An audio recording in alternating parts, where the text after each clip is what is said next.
Hello guys, welcome to Vibha classes.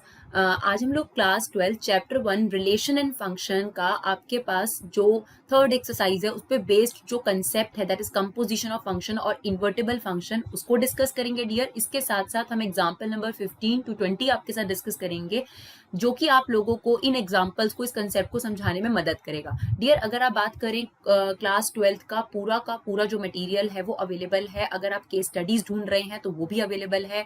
अगर आप MCQs यानी मल्टीपल चॉइस क्वेश्चन ढूंढ रहे हैं तो प्लीज आप प्लेलिस्ट पे जाकर चेक कर सकते हैं। इसके अलावा हर चैप्टर अलग अलग जो है प्लेलिस्ट में आपको अवेलेबल है, या आप पूरी प्लेलिस्ट 12th की एक साथ देखना चाहते हैं तो वो भी आपको एक ही जगह पर पूरी प्लेलिस्ट में मिल जाएगा। मैथमेटिक्स 12th नाम से आपकी प्लेलिस्ट है।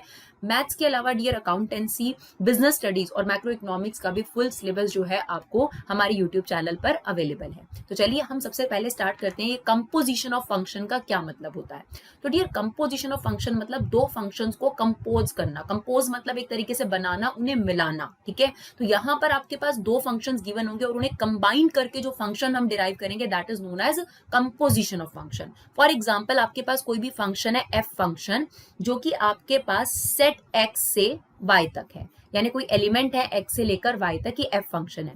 और एक जी फंक्शन है हमारे पास, for example Y to Z, right, Y to Z. तो ये आपके पास दो फंक्शंस है और इन दोनों को कंबाइंड कर कर जो फंक्शन बनता है उसको बोलते हैं कंपोजिशन ऑफ फंक्शन। डेफिनेशन के अकॉर्डिंग अगर आपके पास एक एफ फंक्शन है, एक जी फंक्शन है, तो उनके कंपोजिशन से आपके पास एफ ऑफ जी फंक्शन बन सकता है या फिर जी ऑफ एफ फंक्शन बन सकता है, राइट। इन दोनों फंक्शंस को बोला जाता है कंपोजिशन ऑफ फंक्शन। एक एग्जांपल के थ्रू समझते हैं। फॉर एग्जांपल, हमारे पास एक फंक्शन है 2x और दूसरा हमारे पास फंक्शन है log x, राइट। अब हमें कहा जाता है कि आप ये दो फंक्शन का कंपोजिट फंक्शन निकाल दीजिए।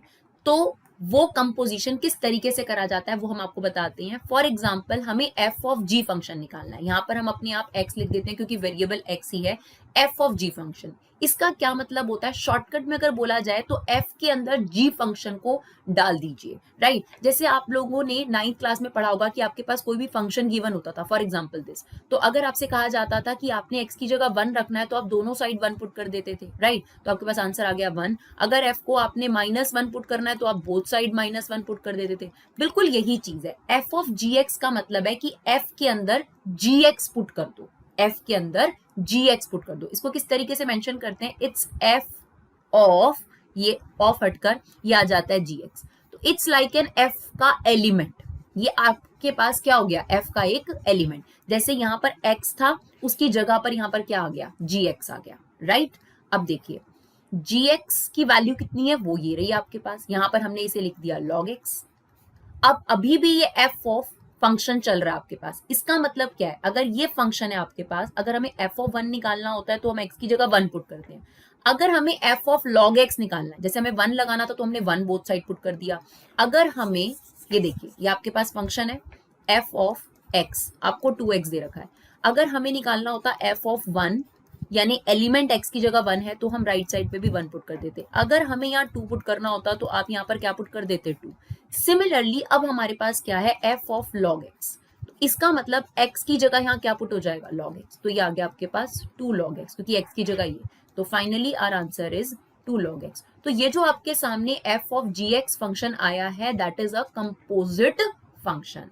सिमिलरली हम आपको डिराइव करके दिखाते हैं g ऑफ f फंक्शन किस तरीके से बनाया जाएगा। देखिए g of f function, now इसका मतलब क्या है? g के अंदर f डालना है आपने, g के अंदर f। शॉर्टकट में भी आप कर सकते हैं कि f की वैल्यू उठाकर x की जगह पुट कर दो, सिंपल। देखो f ऑफ gx का मतलब है f के अंदर g पुट कर दो, तो x की जगह ये वाली वैल्यू पुट हो जाएगी डायरेक्ट। अब अगर आप स्टेप बाय स्टेप समझना चाहते हो तो वो भी देख लीजिए।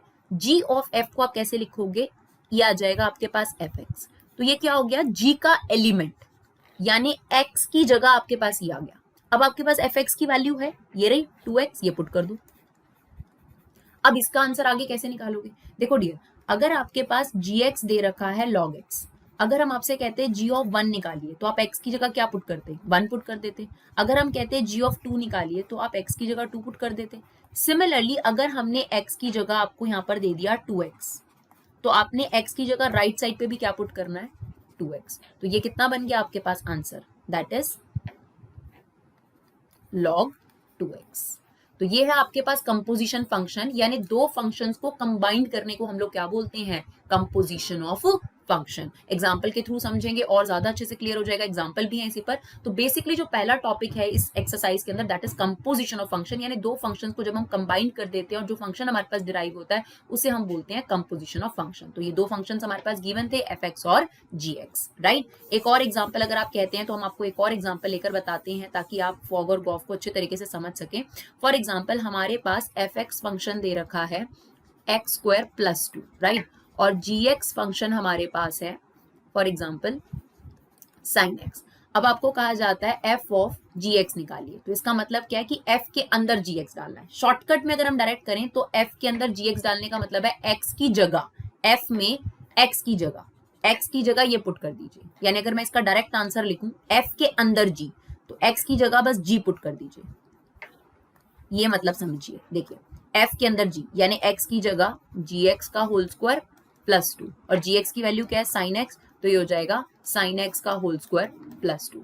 ऐसे ही अगर आपको कहा जाए g ऑफ f निकालिए, तो इसका मतलब है g के अंदर f डालना है, g के अंदर f, राइट। तो g के अंदर f डालना है, तो ये आपका साइन यहाँ पर आपने डाल दिया fx। नाउ fx की वैल्यू कितनी है आपके पास, दैट इज x² + 2। तो आप इस तरीके से भी इसे फटाफट से समझ सकते हैं। f ऑफ g का क्या मतलब है कि f के अंदर gx डालना है, f इन, o को समझ लीजिए इन, तो f में इन कर दीजिए gx को, तो x की जगह हमने gx पुट कर दिया, राइट, और फिर gx की ओरिजिनल वैल्यू डाल दी। सिमिलरली g ऑफ f का क्या मतलब है, g के अंदर fx डालना है आपने, g के अंदर fx, तो g में जहां x था उसकी जगह आपने क्या रिप्लेस कर दिया, fx, और फिर fx की ओरिजिनल वैल्यू पुट कर दी, राइट। तो इस तरीके से भी कर सकते हैं, नहीं तो हमारे पास नॉर्मल तरीका तो है ही है। क्या करेंगे, अगर हमें गॉफ निकालना है तो हम ऐसे लिखेंगे g of fx, right. Now fx की वैल्यू रिप्लेस कर दीजिए, दैट इज x² + 2। अब तो ऑब्वियस सी बात है, यहाँ x की जगह किसने ले रखी है, x² + 2 ने। देखिए x की जगह किसने ले रखी है, x² + 2 ने, तो आप यहाँ x की जगह क्या पुट कर देंगे, x² + 2, तो इससे भी आपके पास आंसर आ गया। सिमिलरली f ऑफ gx अगर आपको निकालना है तो कैसे निकालेंगे, f ऑफ gx, राइट, इसको ऐसे लिख दिया। नाउ gx की वैल्यू पुट करिए, gx की वैल्यू हमारे पास है sin x। अब ध्यान से देखिए, यहाँ पर x फंक्शन के बाद x है और यहाँ फंक्शन के बाद क्या है, sin x, तो x की जगह sin x पुट करना है हमें राइट साइड पर, तो ये हो जाएगा sin x का होल स्क्वायर + 2। तो इस तरीके से डियर आपके पास कंपोजिशन ऑफ फंक्शन तैयार हो जाता है, यानी दो फंक्शन को कंबाइन कर देंगे तो हमारे पास कंपोजिशन ऑफ फंक्शन रेडी हो जाता है, राइट। चलिए अब हम बात करते हैं इनवर्टिबल फंक्शंस जो है वो क्या होते हैं आपके पास, चलिए उसके बारे में भी देख लेते हैं फटाफट से। अब हमारा टॉपिक है इनवर्टिबल फंक्शन का क्या मतलब है। तो देखिए डियर, कोई भी फंक्शन इनवर्टेबल कब कहलाता है। फॉर एग्जांपल आपके पास एक फंक्शन है f x to y, g एक फंक्शन है y to x, यहां पर g जो है वो f का इनवर्टेबल है ना। इनवर्टेबल का मतलब क्या होता है कि अगर आपके पास, देखिए ये जो f फंक्शन है इसमें जो ये दिया हुआ है ये आपके पास डोमेन होती है, और जो साथ वाला सेट होता है कोडोमेन, साथी सेट जो होता है वो कोडोमेन होता है, राइट। अगर आपके पास कोई भी फंक्शन गिवन हो और दूसरे फंक्शन में जो कोडोमेन है वो चेंज होकर डोमेन बन जाए और जो डोमेन है वो कोडोमेन बन जाए, उसी को बोलते हैं इनवर्स। कहीं पर भी आप देखिए, अगर आपके पास ये देखिए ये डोमेन थी और ये आपके पास कोडोमेन था। अगर आपके पास कोई भी और एग्जांपल लीजिए, फॉर एग्जांपल हमारे पास h फंक्शन है x to z, ठीक है, और हमारे पास g फंक्शन अगर आ जाए z to x, यानी आपके पास सिर्फ इसका रिवर्स कर देना, जो डोमेन थी वो क्या बन गई आपके पास, कोडोमेन, दैट इज व्हाट, और जो कोडोमेन थी वो क्या बन गई, डोमेन। इसको बोलते हैं रिवर्स। रिवर्स करना ही क्या कहलाता है, इनवर्टेबल फंक्शन। यानी अगर आपके पास कोई भी ऐसा फंक्शन गिवन है तो आपके पास वो फंक्शन गिवन फंक्शन का क्या कहलाता है, इनवर्स। तो यहाँ पर g फंक्शन जो है वो f का इनवर्स है और f जो है वो g का इनवर्स है। सिमिलरली यहाँ पर जो g फंक्शन है वो h का इनवर्स है। तो बहुत सिंपल सा लॉजिक है कि आप किसी भी फंक्शन को इन्वर्टेबल अगर चेक करना चाहते हो तो कैसे चेक करना है, आपने सिर्फ ये चेक करना है कि जो इसकी डोमेन है क्या वो सेकंड फंक्शन की कोडोमेन बन गई। अगर बिल्कुल, एक और चीज चेक कर रही है क्या उसकी जो कोडोमेन है यहाँ पर डोमेन बन गई। अगर ऐसा है तो ये फंक्शन क्या कहलाते हैं आपके पास, इन्वर्टेबल फंक्शंस कहलाते हैं, राइट। सिमिलरली यहाँ पर भी क्लियर। तो एक डेफिनेशन तो ये है डियर आपके पास इन्वर्टेबल फंक्शन की। इसी में आपके पास आगे बढ़कर क्या आता है कि अगर आपके पास g of f identity of x के इक्वल आ जाए, राइट, और f ऑफ g जो है आइडेंटिटी ऑफ y के इक्वल आ जाए। अब ये आइडेंटिटी मतलब क्या होता है, आइडेंटिटी फंक्शंस होते हैं जनरली, आप देखिए आप इस फंक्शन को जानते हैं, 11th क्लास में आपने पढ़ा था, this is what identity function.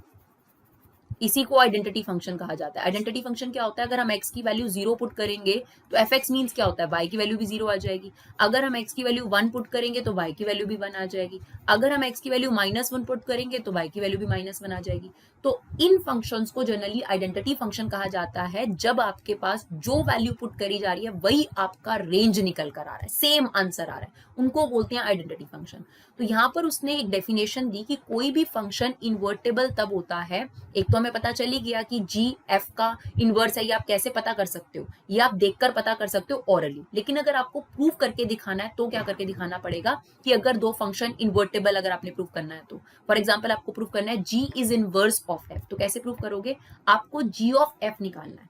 अगर वो आइडेंटिटी ऑफ x के इक्वल आ रहा है, मतलब x के इक्वल आ रहा है, क्यों, आप देखिए जब आप g ऑफ f लेंगे तो आप डोमेन क्या रखेंगे उसके अंदर, पहले f आएगा ना फंक्शन, f फंक्शन, तो डोमेन होगा। अगर हम गॉफ की डोमेन आपसे पूछें तो देखिए गॉफ की डोमेन क्या होती है, गॉफ की डोमेन होगी आपके पास x सेट, क्योंकि उसमें सबसे पहले फंक्शन x की चीज रखी जाएगी और उसका जो रेंज होगा सीधा का सीधा ये आ जाएगा आपके पास, राइट। तो that is what identity function. तो वो कह रहा है कि जो गॉफ का आंसर आना चाहिए आपके पास, जो आपने यहाँ पुट किया है x, वही सेम आंसर आना चाहिए, राइट। तो आपके पास that is what identity of x। Similarly f of g, तो ये कह रहा है आइडेंटिटी ऑफ y, यानी आपका आंसर y आना चाहिए। अब आपने f ऑफ g रखा है, f ऑफ g का मतलब ये हुआ कि आपने डोमेन क्या रखी होगी, g वाली ना, सबसे पहले ये चीज पुट करी होगी, तो आपने डोमेन y पुट करी होगी, और अगर आपका आंसर y ही आया, राइट, तब आपके पास ये फंक्शन क्या कहलाएगा, आइडेंटिटी फंक्शन कहलाएगा। देखिए दोबारा समझने की कोशिश करते हैं। देखिए एक तो ये तरीका है आपके पास, दूसरा तरीका एक और चीज हम बताएंगे इनवर्स प्रूफ करने के लिए। तो एक तरीका तो ये होता है ऑरली आप चेक कर लो कि अगर कोई फंक्शन के आपके पास डोमेन को डोमेन रिवर्स हो गए तो वो पक्का पक्का उसका क्या है, इनवर्स। दूसरा अगर आपको शो करना है तो आपको ये प्रूफ करना पड़ता है g of f identity of x और f of y is identity of y। क्यों, आप देखिए अगर हम f फंक्शन से स्टार्ट करें तो हम f फंक्शन की डोमेन पुट करेंगे x, और हमारा जो आंसर आना चाहिए वो g वाला आना चाहिए, ये होता है आंसर, रेंज। तो हमारा जो आंसर है वो अगर x आ गया तो yes this is invertible function. Similarly आपको एक और चीज प्रूव करनी पड़ेगी, गॉफ। अब आप देखिए आपने गॉफ में क्या पुट करा होगा पहले, सॉरी फॉग में क्या पुट करा होगा, पहले g वाला एलिमेंट पुट करा होगा, राइट। ये एलिमेंट पुट करने के बाद आपका ये हो गया डोमेन, ये आपने पुट करा होगा और आपका आंसर क्या आना चाहिए, ये। तो इसीलिए यहाँ पर बोला गया है कि अगर आपके पास गॉफ आ जाए x और फॉग आ जाए y तो ये फंक्शन क्या बन जाता है, आपके पास इन्वर्टेबल फंक्शन बन जाता है।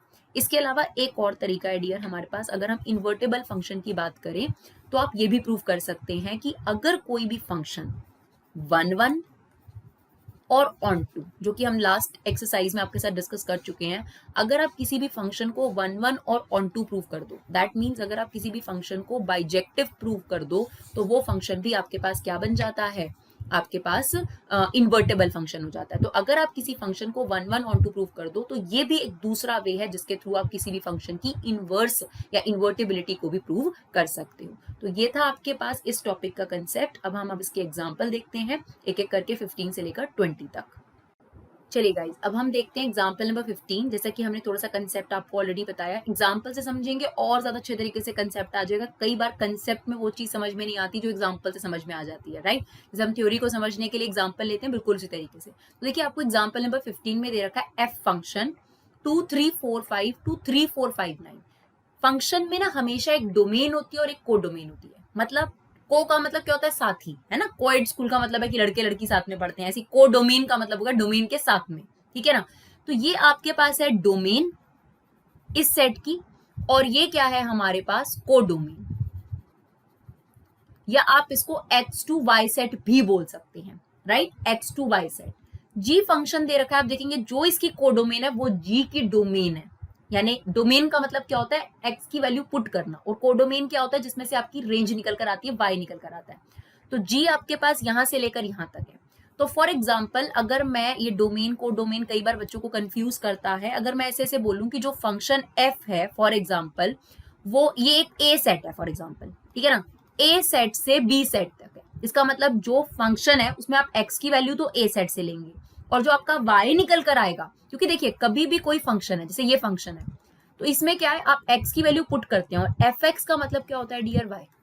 तो आप जो एक्स की वैल्यू पुट कर सकते हैं वो कहां से लेनी है, ए सेट में से, और जो आपकी वाई की वैल्यूज निकलेंगी वो कहां से निकलेंगी, बी सेट में से। ऐसा इस फंक्शन के लिए बोला गया, ठीक है।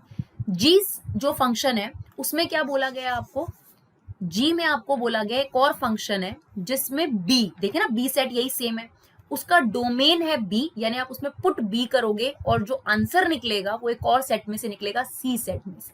क्लियर है मेरी बात। जैसे मान लीजिए कोई भी जी एक्स फंक्शन है फॉर एग्जाम्पल, ये आपके पास एक फंक्शन है, तो इसका मतलब ये कि जी यानी जो एक्स की वैल्यू आप पुट करोगे वो बी सेट में से होनी चाहिए, और जो आपका इसका आंसर आएगा फॉर एग्जाम्पल वाई है ये, तो जो आपका आंसर आएगा जो वाई है ये सी सेट में से होना चाहिए। ये होता है कोडोमेन। तो डोमेन क्या होती है, जिसमें से आप पुट कर सकते हैं वैल्यूज, यानी एक्स की वैल्यू पुट कहां से कर सकते हैं वो होता है, और कोडोमेन होता है जहां से आपका आंसर निकल कर आ रहा होता है, राइट। तो आपके पास ये फंक्शन दे रखा है ए टू बी, और जी फंक्शन दे रखा है बी टू सी। अब हमें इसको सॉल्व करना है, तो देखिए डियर कैसे करेंगे। अब आपके पास आपसे क्या दे रखा है, आपको ये भी दे रखा है कि एफ ऑफ 2 रखने पर हमारे पास 3 आया, एफ ऑफ 3 रखने पर 4 आया, 4 और 5 रखने पे 5 आया।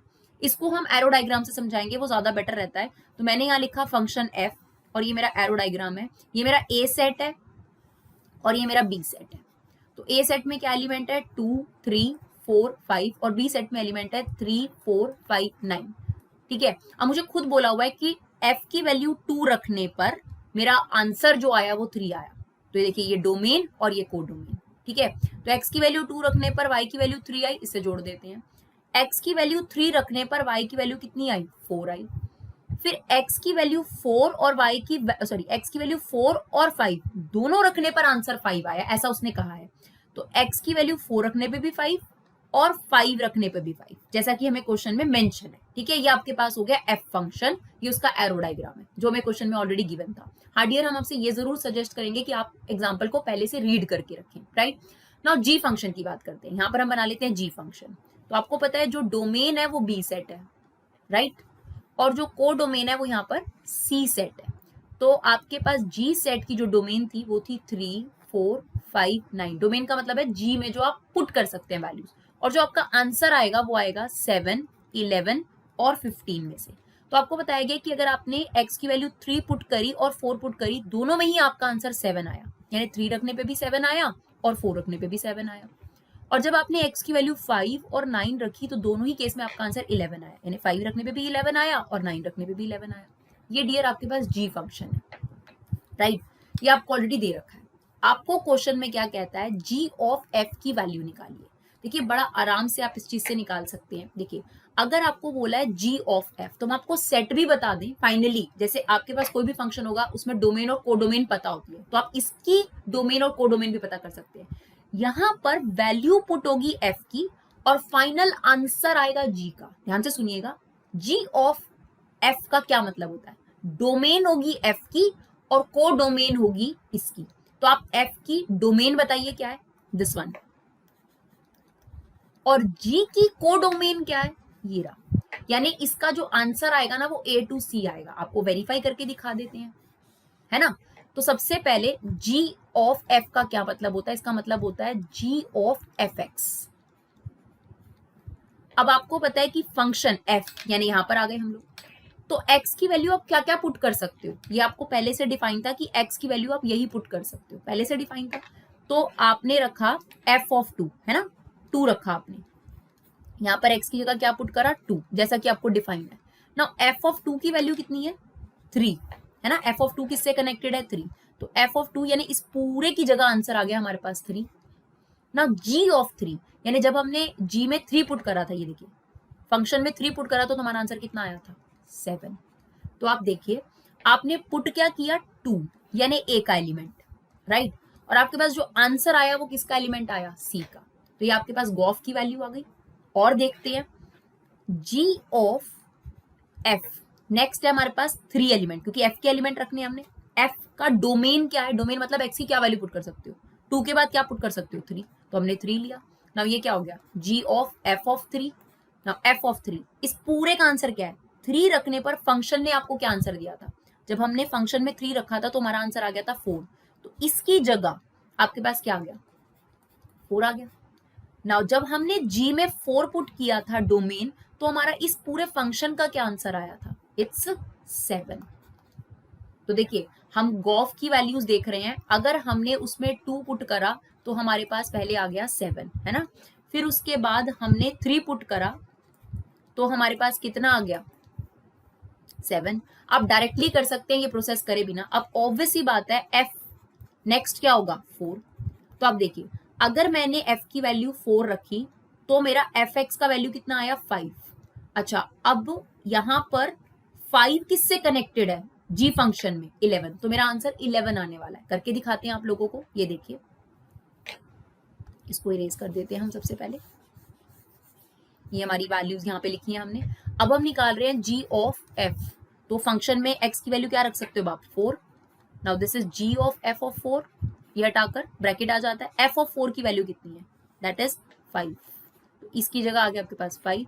अगर हमने g फंक्शन में 5 पुट करा था तो हमारा आउटपुट कितना था, that is what input and that is output. तो हमने g में 5 इनपुट रखा तो हमारा आउटपुट कितना आया था 11, यानी आपके पास अगर हमने 4 पुट करा तो हमारा फाइनल आंसर कितना आ रहा है 11। सिमिलरली लास्ट निकालते हैं g ऑफ f, f की स्टार्टिंग क्या हो सकती है, डोमेन क्या हो सकती है, f में क्या पुट कर सकते हो 5।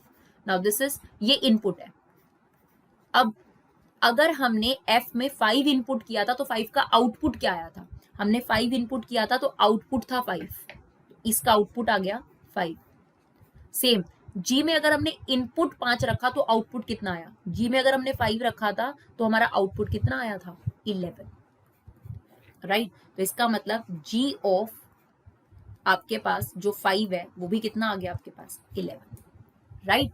बस इसके अलावा आप और नहीं निकाल सकते इसको, क्यों, बिकॉज f का जो डोमेन है हमने आपको यही बताया था कि गॉफ का डोमेन क्या होगा a और उसका कोडोमेन क्या होगा इस वाले का, यानी जो डोमेन है वो है f की और जो आंसर है जो कोडोमेन है वो आएगा g का।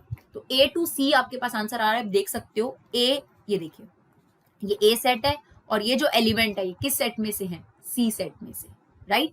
चलिए नेक्स्ट एग्जांपल की तरफ बढ़ते हैं।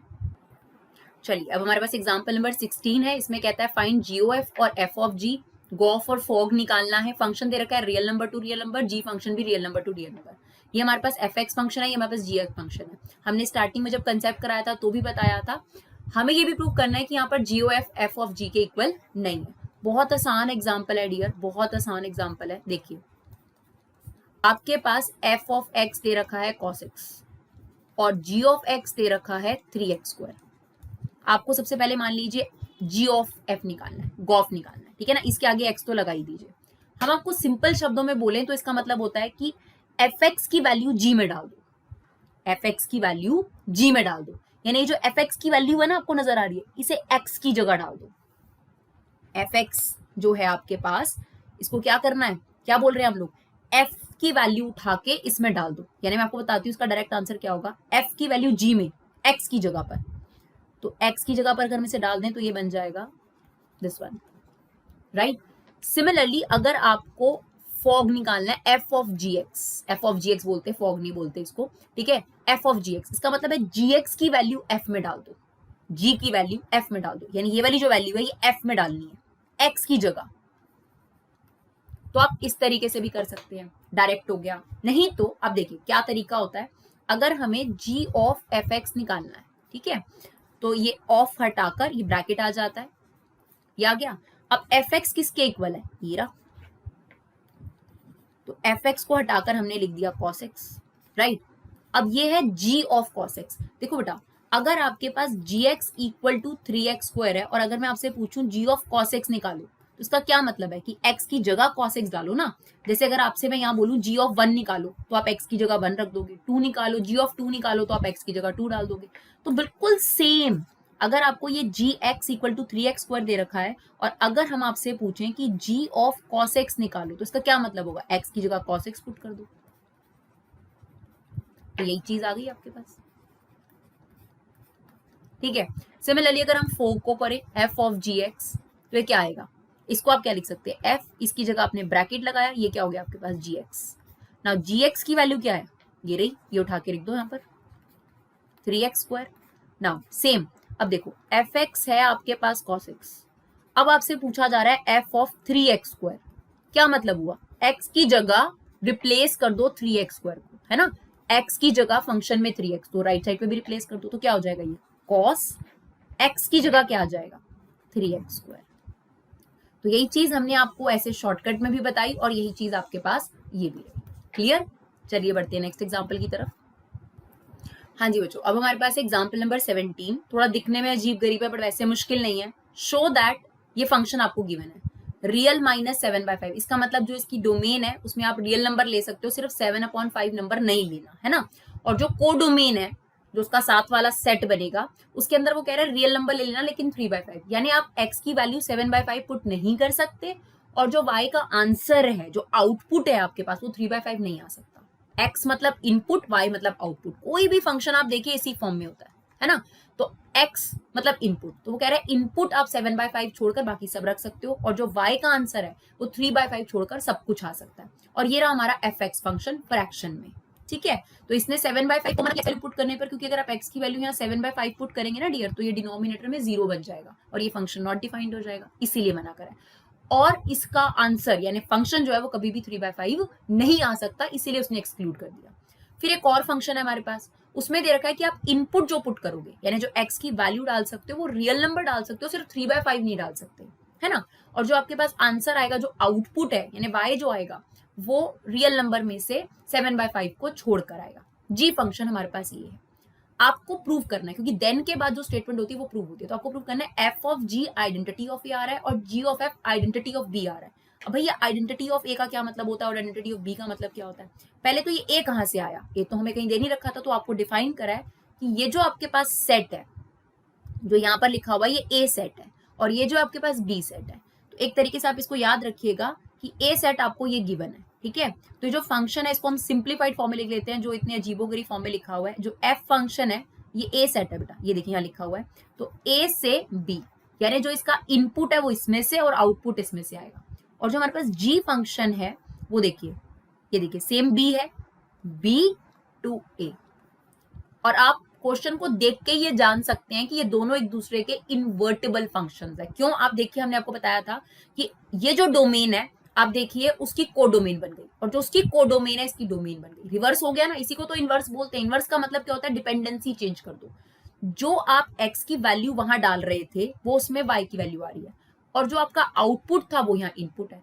तो जब इनपुट आउटपुट इंटरचेंज हो जाए, ऐसे फंक्शन क्या कहलाते हैं, इनवर्स फंक्शन। यानी कंफर्म यहाँ g फंक्शन जो है वो f फंक्शन का इनवर्स है और जो f फंक्शन है वो g फंक्शन का इनवर्स है। लेकिन हमें यहाँ इन्वर्ट नहीं प्रूव करना, हमें सिर्फ ये प्रूव करना है कि f ऑफ g का आंसर आइडेंटिटी ऑफ a आ रहा है और g ऑफ f का आंसर आइडेंटिटी ऑफ b आ रहा है। What does it means, identity function हमने आपको पहले भी बताया था, आइडेंटिटी फंक्शन होती है जिसमें जो वैल्यू रखो वही की वही निकल कर आ जाती है, उसको बोलते हैं आइडेंटिटी फंक्शंस, राइट।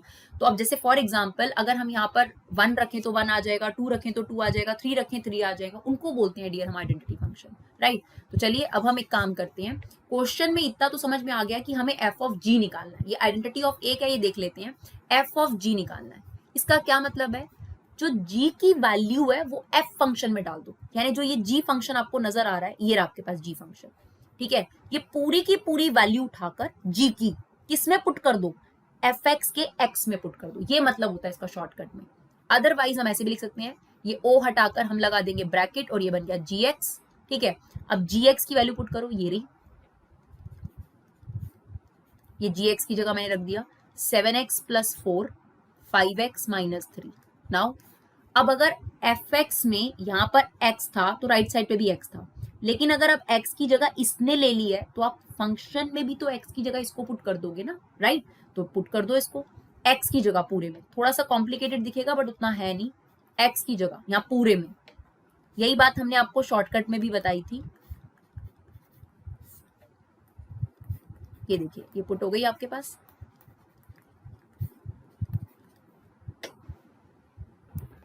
हाँ जी डियर, तो आप लोगों का टाइम कम बचे, ज्यादा टाइम ना वेस्ट हो, क्योंकि लंबी वीडियोस होती है तो टाइम वेस्ट होता है, तो फटाफट हमने कर लिया है। अब आपको फटाफट करके दिखाते हैं। तो इस क्वेश्चन में हमें क्या करना था, एफ ऑफ जी एक्स निकालना था, राइट? तो हमने लिखा एफ ऑफ जी एक्स, ठीक है। फिर हमने जी एक्स की वैल्यू पुट कर दी। ये हमारा जी एक्स फंक्शन था पूरा का पूरा जो गिवन था, देखिए हमने यहाँ पे भी लिखा है, ये पूरा का पूरा हमने जी एक्स को रिप्लेस कर दिया, राइट? फिर नाउ एफ ऑफ एक्स, यानी ये एक्स की जगह पर है। आपके पास एफ एक्स फंक्शन गिवन है डियर, ये देखिए ये आपका एफ एक्स फंक्शन है, दिस वन। हम यहाँ पर इसको मेंशन कर लेते हैं अगर आप लोगों को इजी रहे समझने में। ये हमारा एफ एक्स फंक्शन है, ध्यान से समझिएगा, मुश्किल नहीं है। एफ ऑफ जी एक्स और जी ऑफ एफ निकालना कुछ भी नहीं है, ठीक है ना। एफ ऑफ जी एक्स लिखा, जी एक्स की जगह ये डाल दिया। अब यहाँ देखिए एक्स की जगह पर ये चीज चल रही है फंक्शन में, राइट? तो अगर लेफ्ट साइड पर x की जगह 7x प्लस 4/5x माइनस 3 चल रहा है, तो आप भी x की जगह यही रिप्लेस कर देंगे। तो हमने ये करा है 3 और x की जगह ये रिप्लेस हो गया। ये पूरी चीज x की जगह है आपके पास, पूरी चीज। तो हमने यहाँ पर x की जगह दोनों साइड ये रिप्लेस कर दिया। उसके बाद हमने इसको एलसीएम ले लिया, एलसीएम आ जाएगा 5x माइनस 3, ये अंदर मल्टीप्लाई हो गया और ये 4 से मल्टीप्लाई हो गया, राइट? सिमिलरली 5x माइनस 3 का एलसीएम आ गया, 5 को अंदर इंटू कर दीजिए और -7 को इन दोनों से ध्यान से इंटू करना है, राइट? अब ये 5x माइनस 3 से 5x माइनस 3 कट गया, ऊपर आप देखिए प्लस 12 से माइनस 12 कट गया, इट्स 41x अपॉन, यहाँ पर क्या बच गया आपके पास 41, तो ये आ गया x। तो आपके पास क्या प्रूव करने के लिए कहा था, आपको कहा था जो f ऑफ gx है वो आना चाहिए आइडेंटिटी फंक्शन आना चाहिए a का। इसका मतलब क्या होता है आइडेंटिटी फंक्शन, कि अगर हम उसमें x पुट करें तो हमारा फाइनल आंसर भी x आना चाहिए। और आप देखिए आपने इनपुट क्या पुट किया था, x। अगर आप फॉग का इनपुट कहेंगे हमें तो x पुट करा था, और जो उसका आउटपुट आ रहा है वो भी क्या आ रहा है, x आ रहा है। और क्वेश्चन में मेंशन है कि आपके पास ये जो x है किससे बिलोंग करेगा, a सेट से, क्वेश्चन में ही मेंशन है। तो आपके पास यस ये चीज प्रूव हो गई, राइट? फिर दूसरी चीज आपको g ऑफ एफ एक्स निकालना था। तो g ऑफ एफ एक्स क्या होगा, इसकी जगह हमने ब्रैकेट लगा दिया F x. Now F x की वैल्यू रख दी, ये देखिए एफ एक्स की जगह पर ये आ गया, ये रख दिया हमने सेम। अब देखिए ये जी एक्स है, अब ये पूरा का पूरा इस x की जगह पर, ये देखिए ये x की जगह पर ये पूरी चीज है आपके पास। तो हम क्या करेंगे, इसमें x की जगह पर अगर हम ये रिप्लेस कर रहे हैं तो राइट साइड पे भी जहां जहां x है उसकी जगह 3x प्लस 4 5x माइनस 7 रख दिया। यहाँ पर देखिए, यहाँ पर दोनों जगह ये पुट कर दिया, रख दिया। अब इसको सिंप्लीफाई कर लिया हमने, 7 को अंदर इंटू कर देंगे और एलसीएम ले लीजिएगा, ध्यान रखिएगा 5x माइनस 4 एलसीएम आया, 7 3 21 और ये आपके पास 28। 5x माइनस 4 को 4 से इंटू करना मत भूलिएगा। तो दोनों जगह नीचे हमने एलसीएम लिया, ये इससे कट रहा है, ये कैलकुलेशन पार्ट है, इस पे हम टाइम वेस्ट नहीं करेंगे, तो ये कट गया। यहाँ पर भी आपके पास सेम 41x अपॉन 41, ये भी क्या आ गया x। अब आप देखिए हमें यही प्रूव करना था कि g ऑफ f भी एक आइडेंटिटी फंक्शन है। What does identity function means? Identity function का मतलब होता है कि अगर हमने उसमें x की वैल्यू पुट करी तो y की वैल्यू भी x आई, और उसमें आपको क्वेश्चन में ही मेंशन है कि यहाँ पर आपने किस सेट में से लिया है ये,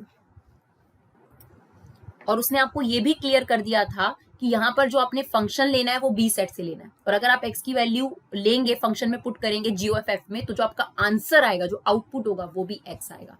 यानी f ऑफ g जब हम बात कर रहे थे तो उसका मतलब ये था कि अगर हमने इनपुट x पुट करा है तो f ऑफ g यानी फंक्शन है, इसमें इनपुट पुट करा, इस फंक्शन का फाइनल आंसर भी हमारे पास x आया, राइट? तो ये आपके पास एक आइडेंटिटी फंक्शन हो गया। सिमिलरली अगर हम g ऑफ f की बात करें तो उसमें इनपुट क्या पुट करा हमने x, और उसमें भी हमारा आउटपुट कितना आ गया x। तो आइडेंटिटी फंक्शन किसको कहते हैं, जो आप पुट करते हो वही सेम आंसर अगर आ जाए तो उसे आइडेंटिटी फंक्शन कहा जाता है। तो इसीलिए यहाँ पर g ऑफ f भी आइडेंटिटी के इक्वल है, that is identity of b, जैसा कि उसने पहले से मेंशन किया था, ठीक है। और g ऑफ जो f ऑफ g था वो भी आपके पास आइडेंटिटी फंक्शन है। तो बेसिकली हमने यहाँ पर क्या किया है डियर, अगर हम इसको एक कंक्लूजन फॉर्म में देखें तो हमने यहाँ पर f ऑफ g और g ऑफ f बस रिप्लेसमेंट करा है डियर, और कुछ नहीं करा। यानी gx फंक्शन को f में पुट कर दिया, gx फंक्शन को f में पुट कर दिया और फाइनल आंसर हमारे पास x ही आ गया। इसका मतलब अगर हम इस फंक्शन में जो कंपोजिट फंक्शन है इसमें x रखें तो हमारा आंसर भी x ही आएगा, राइट। चलिए बढ़ते हैं नेक्स्ट एग्जांपल की तरफ। चलिए अब हम देखते हैं एग्जांपल नंबर 18। एग्जांपल नंबर 18 में क्या कहता है, show that if function f a to b and g function b to c are 1 1। तो ये आपको गिवन है कि f और g दो फंक्शंस हैं वो 1 1 है। देन आपको प्रूव करना है कि g o f is also 1 1। देखिए इस क्वेश्चन के दो बेनिफिट है, एक तो आप इसे क्वेश्चन को प्रूव करना सीखेंगे, साथ के साथ आप ये थ्योरम भी ले सकते हैं कि अगर कभी भी दो फंक्शंस 1 1 हो तो उनका जो कंपोजिट फंक्शन होता है वो भी 1 1 होता है फॉर श्योर। ठीक है, 1 1 का मतलब क्या होता है कि एक डोमेन के लिए एक आपके पास रेंज हो। जैसे अगर आपको याद हो तो 1 1 फंक्शन में हमने क्या डिस्कस करा था, फॉर एग्जांपल ये f फंक्शन है, ठीक है, यहाँ पर आपके पास है a b c और यहाँ पर हमारे पास है m n p, ठीक है, यहाँ पर बेशक u भी ले सकते हैं आप, a m के साथ कंबाइंड है, b t के साथ, c n के साथ, इसको बोलते हैं 1 1 फंक्शन। यानी एक डोमेन के साथ एक ही रेंज हो, यूनिक रेंज हो, उसको बोलते हैं 1 1 फंक्शन। तो इसने कहा f फंक्शन भी 1 1 है, g फंक्शन भी 1 1 है। अब आपको ये दिखाना है कि जी ओ एफ जो कि उनके कंपोजिशन से बनता है क्या वो भी 1 1 होगा। अच्छा चलिए लेट करते हैं, सबसे पहले अगर आपको 1 1 करना होता है तो लेट करते हैं कि हमने इस जी ओ एफ फंक्शन में कोई इनपुट डाला x1, है ना। इनपुट क्या होता है, डोमेन। जैसे देखिए अभी हमने यहाँ पे पुट करा ए बी सी हमने लिया था, इसको बोलते हैं इनपुट, और जो हमारा आंसर आता है वो हमारा क्या होता है, आउटपुट। फॉर एग्जाम्पल यहाँ पर हम 2 3 6 ले लेते हैं, तो ए हमने इनपुट डाला तो 2 आया। अगर हम बी इनपुट डालें तो अलग ही आंसर आएगा ना हमारे पास, राइट। अब यहां पर क्या माना जाता है कि मान लीजिए आपने एक x1 एलिमेंट पुट करा, ठीक है, फिर आपने एक नेक्स्ट एलिमेंट पुट करा x2, इस फंक्शन के अंदर एक नेक्स्ट एलिमेंट पुट करा। अब हम ये कह रहे हैं, मान लेते हैं थोड़ी देर के लिए कि ये दोनों आंसर सेम आए, यही करते हैं हम 1 1 में, मान लेते हैं कि ये दोनों आंसर सेम आए। देखिए ये बात आप बहुत अच्छे तरीके से जानते हैं कि 1 1 में ऐसा हो ही नहीं सकता कि आपने दो डिफरेंट इनपुट डाले हों तो आपके पास सेम इमेज आ जाए, ऐसा पॉसिबल ही नहीं है। यानी इसके अकॉर्डिंग क्या है कि x1 एक एलिमेंट है और x2 एक एलिमेंट है, इनपुट आपने डाला, तो मान लीजिए जो आपका आउटपुट है वो कह रहा है x1 डालने पे भी y1 आ गया और x2 डालने पे भी y1 हो गया। ऐसा नहीं हो सकता। अगर ये दो डिफरेंट एलिमेंट हैं वाक्य में तो फिर ये 1 1 नहीं, ये मेनी वन फंक्शन है ना। अगर दो डिफरेंट एलिमेंट डालने पे सेम आ जाए तो ये 1 1 थोड़ा ना मेनी वन हुआ। तो या तो इसका मतलब ये है कि x1 और x2 दो अलग एलिमेंट है ही नहीं, बेसिकली x1 और x2 सेम चीज है। यानी x1 पुट करा तो भी y1, x2 पुट करा तो y1, क्योंकि ये दोनों क्या थे, सेम एलिमेंट। तो हमने एक फंक्शन है जो कंपोजिट फंक्शन है, इसको 1 1 करना था। किसी को भी 1 1 करना हो तो पहले हम उसमें एक इनपुट पुट करते हैं, उसमें दूसरे में भी इनपुट पुट करा, मान लिया कि दोनों का जो रिजल्ट है यानी आउटपुट है वो सेम है, ठीक है। अब अगर आपको इसको 1 1 फंक्शन प्रूव करना है तो लास्ट में आपका रिजल्ट आना चाहिए कि x1 और x2 दो डिफरेंट एलिमेंट नहीं है। क्यों? अगर दो डिफरेंट एलिमेंट के लिए सेम आउटपुट आ जाए, यानी दो डिफरेंट इनपुट के लिए सेम आंसर आ गया, जो कि हम मान के चल रहे हैं, हम ये मान रहे हैं हमने एक बार x1 रखा एक बार x2 रखा और दोनों आंसर सेम आए, और पहले हम ये मान के चल रहे हैं कि दोनों अलग एलिमेंट है, ठीक है। अगर लास्ट में वाक्य में ये आया कि x1 x2 के इक्वल नहीं है, दो अलग एलिमेंट है, तो ये 1 1 नहीं होगा डियर, यहाँ पे ये स्टेटमेंट फॉल्स हो जाएगी, ये 1 1 नहीं है। लेकिन अगर लास्ट में ये आ गया कि x1 x2 एक ही एलिमेंट थे, दो अलग अलग थे ही नहीं, यानी x1 को पुट करा y1 आया, x2 को पुट करा y1 आया, बिकॉज x1 और x2 सेम ही थे, तो ये वाक्य में 1 1 है। यानी अगर हमने कहा a रखने पर 2 आया और फिर से हमने कहा a रखने पर 2 आया तो कोई दिक्कत नहीं है, because these two elements are same, ठीक है। अब हमने ये सपोज करा है, अब हमारा फाइनल रिजल्ट क्या आना चाहिए कि ये दोनों इनपुट अलग अलग नहीं है। हमने दो अलग इनपुट मान के चले कि x1 x2 दो अलग इनपुट है, ठीक है, और अब हमने माना कि दोनों का आंसर सेम आ रहा है। अब देखिए इसको हम कैसे लिखते हैं, f ऑफ x1 और इसको हम लिख देंगे f ऑफ x2। अब आपको क्या दे रखा है डियर कि g फंक्शन जो है वो 1 1 है। अगर कोई भी फंक्शन 1 1 होता है तो जो उनके इनपुट्स होते हैं वो इक्वल होते हैं, इनपुट अलग नहीं हो सकते। तो इसका मतलब ये हुआ कि अगर g फंक्शन 1 1 है, इफ g इज 1 1, तो इसका मतलब ये वाली जो चीज थी, अंदर वाली जो चीज है वो सेम होगी, इक्वल होगी, दोनों अलग हो ही नहीं सकते, यानी fx1 should be equal to fx2, right, ठीक है। हम यहाँ पे पहुंचे, दिस इंप्लाइज। फिर हमें ये भी दे रखा है कि f फंक्शन भी 1 1 है। अगर f फंक्शन 1 1 है तो इसका मतलब जो f के इनपुट्स थे वो भी इक्वल होने चाहिए। तो आ गए हम फाइनली कि जो हमने यहाँ GOF में x1 और x2 रखे थे वो दोनों सेम एलिमेंट थे, तभी दोनों का आउटपुट सेम आया है।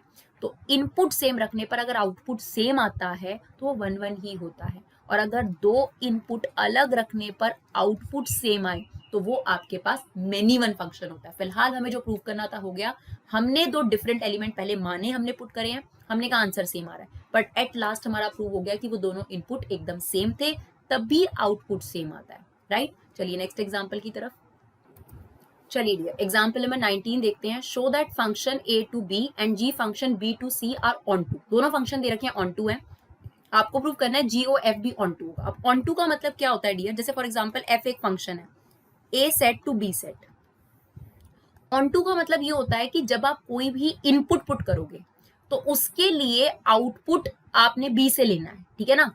तो वो जो आउटपुट आपके पास आएगा वो हर एक आउटपुट बी का यूज कर ले, यानी कहने का मतलब है जितना भी कोडोमेन है, जितने भी कोडोमेन में एलिमेंट है, सारे यूज हो जाने चाहिए, ये ऑन टू की पहचान होती है। यानी हर इनपुट के लिए एक आउटपुट आपको मिल जाए, ठीक है। और यहाँ पर कोडोमेन में कोई भी एलिमेंट बचा हुआ नहीं रहना चाहिए, ये होता है ऑन टू। यानी यहाँ पर जितने भी एलिमेंट है सब एग्जॉस्ट हो जाने चाहिए, that is what onto. यानी एक एग्जांपल के तौर पे समझते हैं, जैसे फॉर एग्जांपल यहाँ पर हमारे पास एलिमेंट है ABC और यहाँ पर है 1 2 3, तो 3 C से ज्वाइन हो गया, B 1 से ज्वाइन हो गया और A 2 से ज्वाइन हो गया, बिकॉज यहाँ पर सारे एलिमेंट जो थे वो रेंज बन गए। यानी हर A एलिमेंट के लिए आपके पास कुछ B है, हर इसके लिए एक ना एक पार्टनर है आपके पास, ऐसे को बोलते हैं ऑन टू फंक्शन। यहाँ पे कोई रिमेनिंग एलिमेंट नहीं बचना चाहिए। इफ यहाँ पर एक 4 रिमेनिंग रह जाता तो ये ऑन टू फंक्शन नहीं होता, राइट। तो अब इसको प्रूव कैसे करेंगे, ऑन टू हमें याद आ गया कि हमने ऑन टू क्या पढ़ा था, राइट। चलिए देखिए, आपको दे रखा है कि जो f फंक्शन है a टू b, राइट, ये ऑन टू है। इसका मतलब ये है कि अगर हम इस फंक्शन में a में से कुछ भी पुट करें, फॉर एग्जांपल हम एलिमेंट के लिए स्मॉल a ले लेते हैं, है ना, हमने a सेट में से कोई भी एलिमेंट पुट करा तो हर एक a को b सेट में से एक पार्टनर मिल जाएगा, यही मतलब हुआ इसका। ऑन टू का मतलब यही होता है, that is what onto all about, right. कि अगर आपने a में से a सेट है, फॉर एग्जांपल आपके पास जो भी a सेट है उसमें हर a सेट को b का एक एलिमेंट मिल जाएगा, ठीक है डियर। तो हर एक इनपुट के लिए एक आउटपुट, यानी ए सेट में से अगर मान लो यहाँ पर हमने A1 A2 A3 ऐसे एलिमेंट ले लिए और यहाँ पर B1 B2 B3 एलिमेंट ले लिए, तो यहाँ पर ये कहने का मतलब है हर एक एलिमेंट जो ए का है उसको एक पार्टनर जरूर मिल जाएगा। यानी A B1 से कनेक्टेड है, A2 B2 से कनेक्टेड है, A3 B3, यानी हम ये मान के चलेंगे क्योंकि ये ऑन टू फंक्शन है कि यहाँ पर कोई भी रिमेनिंग फंक्शन नहीं रहेगा, रिमेनिंग एलिमेंट नहीं रहेगा। तो अगर आपको कभी भी ऑन टू प्रूफ करना हो तो इसका मतलब होता है कि जब हमने कोई भी इनपुट पुट करा तो सारा आउटपुट ज्वाइन होगा, यानी बी सेट पूरा कंबाइंड हो जाएगा, तो ये मतलब हो गया इसका। सिमिलरली हमें दे रखा है जी फंक्शन, जी फंक्शन भी हमें ऑन टू दे रखा है, तो हम ये मान लेते हैं कि इस जी फंक्शन में अगर हम बी सेट से कोई भी एलिमेंट डालते हैं इनपुट, तो वो हर इनपुट आउटपुट ढूंढ लेता है सी में से। यानी अब आपको पता है जी से जो जी फंक्शन है उसका जो डोमेन है वो बी और कोडोमेन क्या है सी, तो हम ये मान के चल रहे हैं कि हर बी एलिमेंट के साथ सी सेट में कोई ना कोई एलिमेंट क्या हो जाएगा, जुड़ जाएगा, that is what onto all about. तो यहाँ पे जैसे ही हम बी पुट करेंगे कोई ना कोई सी उसको साथ में मिल जाएगा, that is what onto all about, ठीक है। तो हमने ये गिवन का इस्तेमाल कर लिया, एफ आपके पास ऑन टू है, जी आपके पास ऑन टू। अब हमें क्या प्रूव करना है, GOF is also onto. चलिए ठीक है, GOF A टू C का मतलब यही होता है कि आपके पास डोमेन जो है वो A में से आएगी और जो को डोमेन है वो C में से आएगी। अब आप देखिए खुद, अगर हम यहाँ पर G ऑफ F लेते हैं, ठीक है, G ऑफ F, तो F के जो एलिमेंट्स हैं वो कहाँ से स्टार्ट हो रहे हैं, A से स्टार्ट हो रहे हैं, राइट। अब देखिए हमें प्रूव क्या करना है, अगर हमें ऑन टू प्रूव करना है तो हम आपको प्रूव दैट लिखकर दिखाते हैं, A टू C प्रूव करना है ना, तो इसका मतलब अगर हम इसमें A पुट करें तो हमारा जो आंसर आना चाहिए वो C सेट में से आना चाहिए, ये हमें प्रूव करना है। अब प्रूफ की हमने ले ली left hand side, G of F of A। Now इसको हम कैसे लिख सकते हैं, F of A, F of A की वैल्यू कितनी है डियर, हमने पहले लिख रखी है, हर F ऑफ A B से जुड़ेगा। नाउ G ऑफ B किसके इक्वल है, C के, यही हमें प्रूफ करना था ना इस क्वेश्चन के अंदर। तो वो आपके पास प्रूव हो गया। डियर सॉरी, हमने लिखा जरूर है एग्जाम्पल नंबर 20, बट हम इसमें एग्जाम्पल नंबर 20 कवर नहीं कर पा रही है। नेक्स्ट वीडियो में हम इसे जरूर कवर करेंगे, बिकॉज ये ऑलरेडी बहुत लेंदी हो चुकी है बिकॉज कंसेप्ट की वजह से। तो आई होप आपको ये वीडियो अच्छा लगा हो। अगर आपको ये वीडियो अच्छा लगे तो प्लीज इसे शेयर जरूर करिए। Thank you so much guys for love and support. Keep supporting work class.